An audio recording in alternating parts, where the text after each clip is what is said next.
Hi third year and welcome to this lesson on mole calculations. For this lesson you'll need your notes jotter to take down the important facts and examples. You'll also need your data booklet to work out formula and formula masses, and you'll also need your calculator for the calculations we'll be completing. If you don't have a paper copy of the data booklet, you can view or download a copy from the SQA website. You can just Google SQA National 5 Chemistry Data Booklet. Okay, so the prior learning for today's lesson. Firstly, I can calculate the formula mass for any compound from its formula. So if you were given any formula, let's just say, for example, the formula for nitrogen dioxide, you would be able to calculate the formula mass by adding together the relative atomic mass of nitrogen and 2 times the relative atomic mass of oxygen. Secondly, I can state what a mole of a compound is, okay?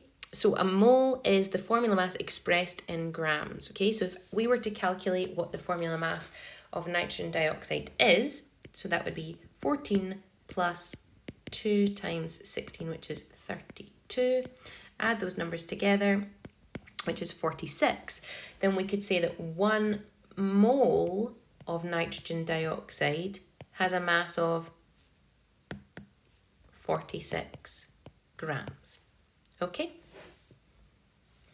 Today's learning, given the mass of any compound, I can calculate the number of moles present using the formula mass. And given the number of moles of a compound, I can calculate the mass present using the formula mass. Okay, so what we're really looking at here is we're looking at the relationship between mass, number of moles, and formula mass. When we are in a section where I'd like you to take down the notes, you'll see a blue box like this. So if you need to pause the video to give yourself more time to write down the notes, then you should do that, okay? So let's start off thinking about the mole relationship.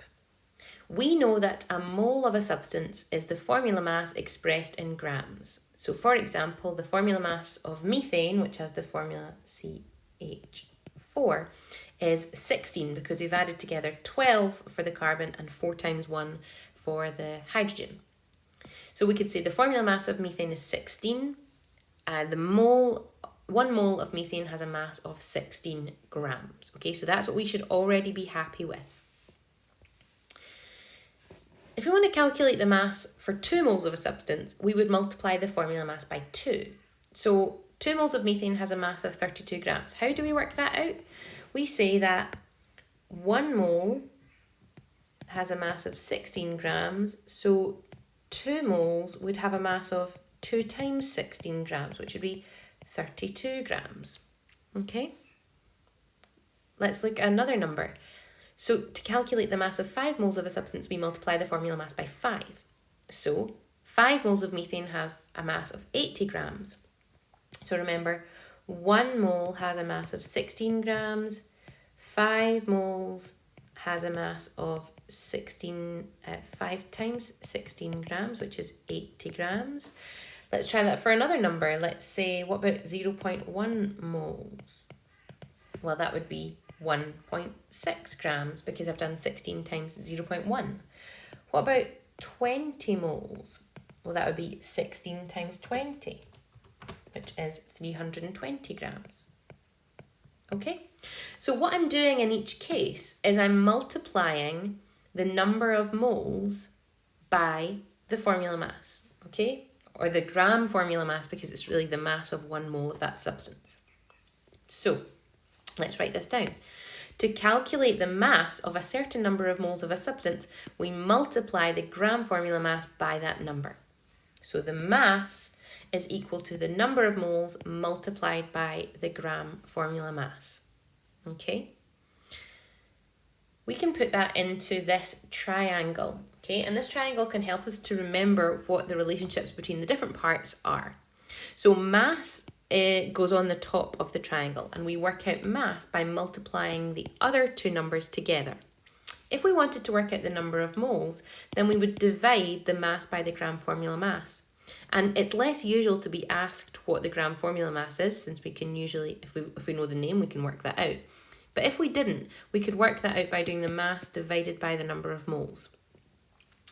just a quick word about the units for each of these parts. So number of moles is in moles, MOLES, but we often summarize it to just MOL. The mass of a substance is in grams. So if you were given a mass in kilograms, you would need to convert it to grams to be used in this equation. And that's because, by definition, the gram formula mass is the formula mass expressed in grams. It's the mass of 1 mole of that substance. And the technical unit for that, because we're dividing grams by moles, is grams per mole. Okay? So that would actually be grams per mole like this. Now, in reality, we tend not to write grams per mole at this level in chemistry, because if it's always per mole, then we kind of can just leave that bit out and we usually just write grams, okay? I don't want you to get too hung up on that. The most important thing is that if there is any mass, that it is in grams, and you don't leave it as kilograms or anything, because then you would get the wrong final answer. Okay, so that's what we're talking about when we've got mass, number of moles, and gram formula mass. We can summarize that further by just using the initials for each part, okay? So we use M for mass, N for number of moles, and GFM for the gram formula mass. So this means if we want to work out each part, if we want to work out mass, then we do number of moles times the gram formula mass. If we want to work out number of moles, then we would do mass divided by gram formula mass.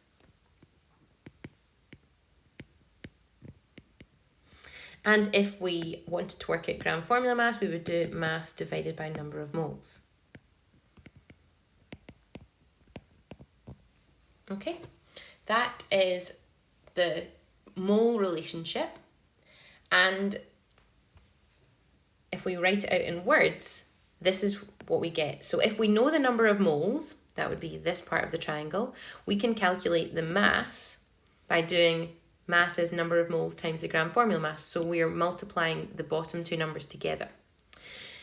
If we know the mass, we can calculate the number of moles. So if I know the mass, then I can do mass divided by gram formula mass, and that would give me what the number of moles is.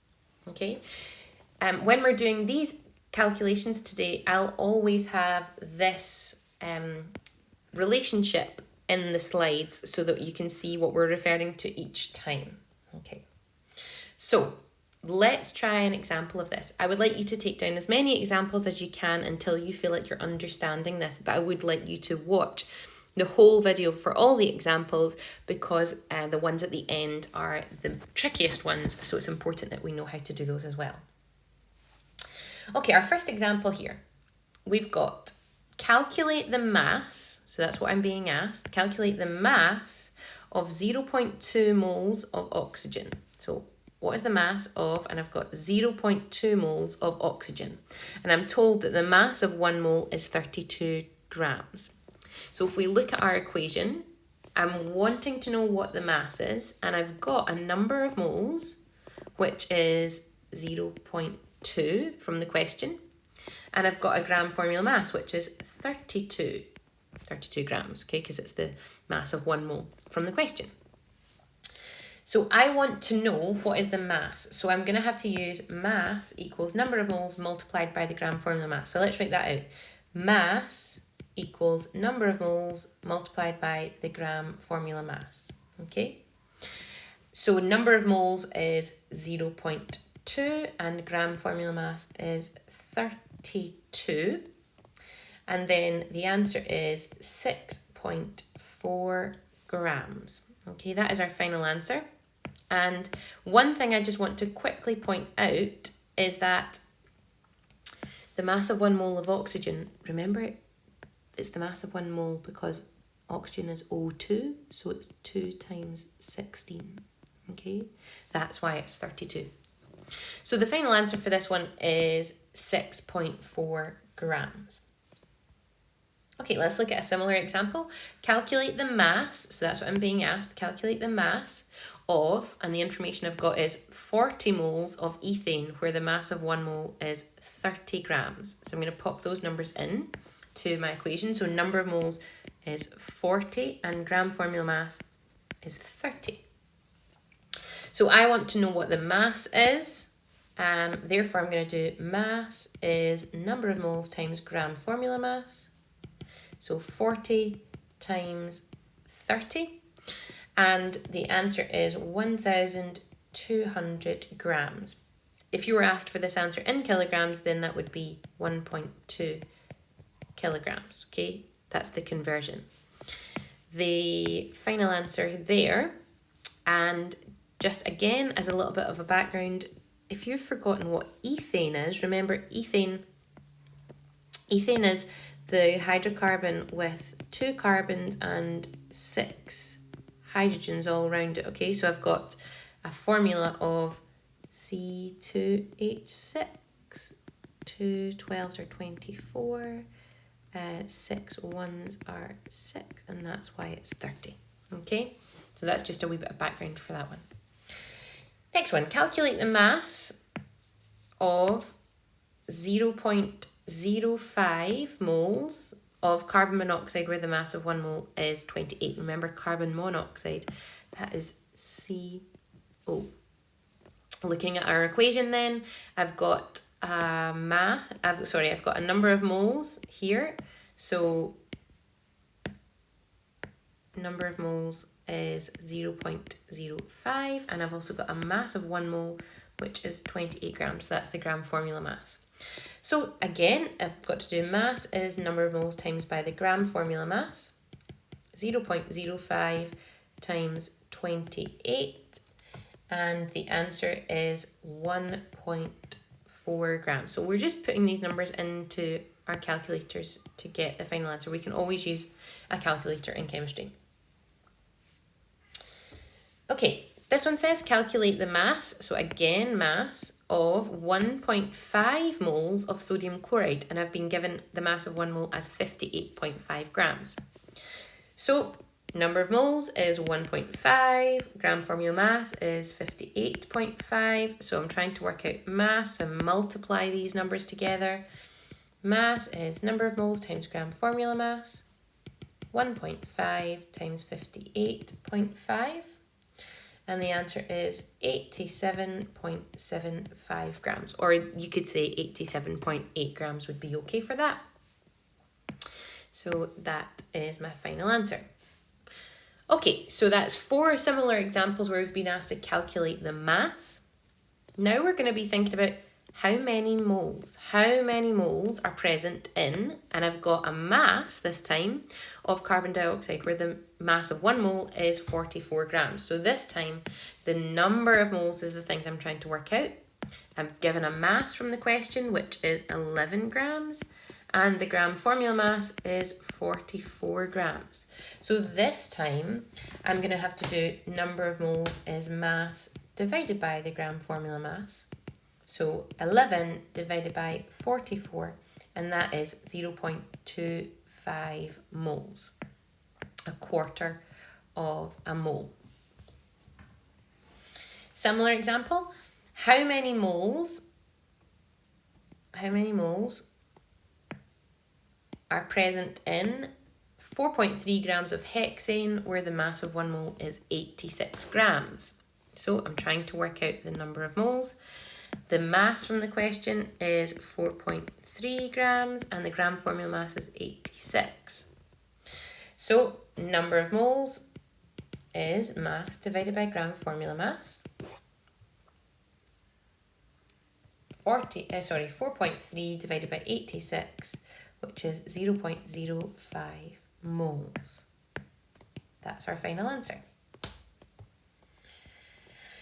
This one says how many moles are present in 1 kilogram of water. So that's the mass, and the formula mass is 18 grams. So this time I've got a mass of 1 kilogram, and I'm going to need to convert that to 1,000 grams for using in this calculation. And the gram formula mass I've got is 18 grams. So number of moles is mass divided by the gram formula mass. M over GFM. So 1000 divided by 18. And the answer is 55.6 moles.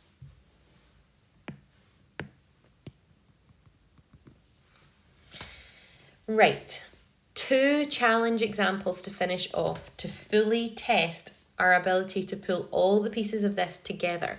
Okay, formula mass, and then using the mole relationship to perform mole calculations.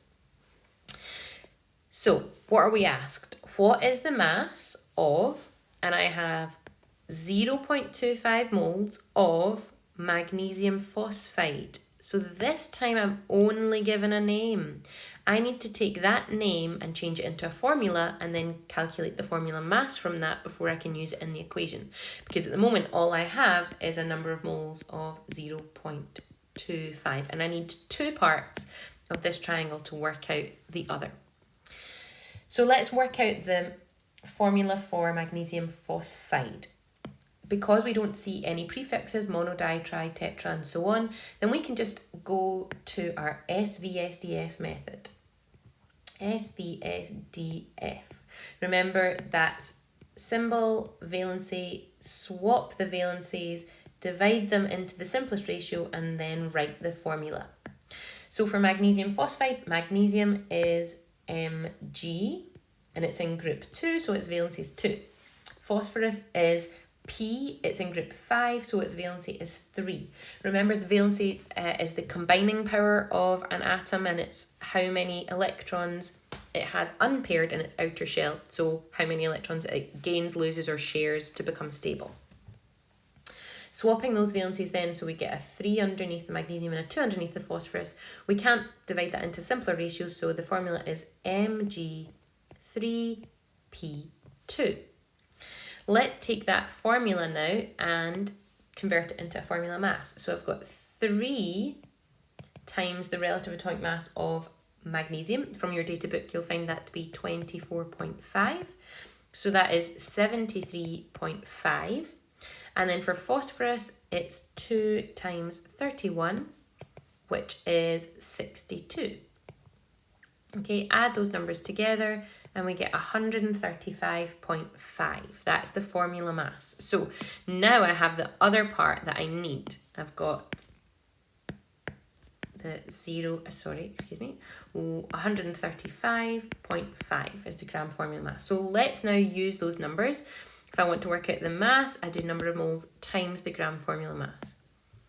So mass is N times GFM. So 0.25 times 135.5, and the answer I get is 33.9 grams. That is a mass, so make sure that the units are in grams. The final example here, how many moles, so this is what I'm being asked, how many moles are present in, I've got a mass, 1 gram of iron 3 bromide. So similarly, this time I need to take this name, convert it to a formula, and convert it to a formula mass. I don't see any prefixes, so I can go ahead with my SVSDF method for formula. So symbols for iron is Fe, and its valency, it's got the 3 in Roman numerals there, so it is 3. And for bromine Br, its valency is 1. Swap over those valencies, can't divide them into a simpler ratio, so I've got FeBr3. And then we convert that into our formula mass. So the iron is 56, and I've got 3 times 80 for the bromine, which is 240, which gives a total formula mass of 296. So that's the other number that I need for my equation. So the mass is 1 gram. The gram formula mass is 296. So the number of moles, if I want to work out number of moles, it's mass divided by gram formula mass. N equals M over GFM. So 1 over 296. And to one significant figure, this is 0.003 moles. That's my final answer here. Okay. Well done for sticking with this. It's a really, really important skill to feel confident with. And as you practice the examples, you're going to become more comfortable doing these type of calculations. But if you have any questions, make sure you ask on Teams and we'll be happy to help. Okay, thanks. Bye.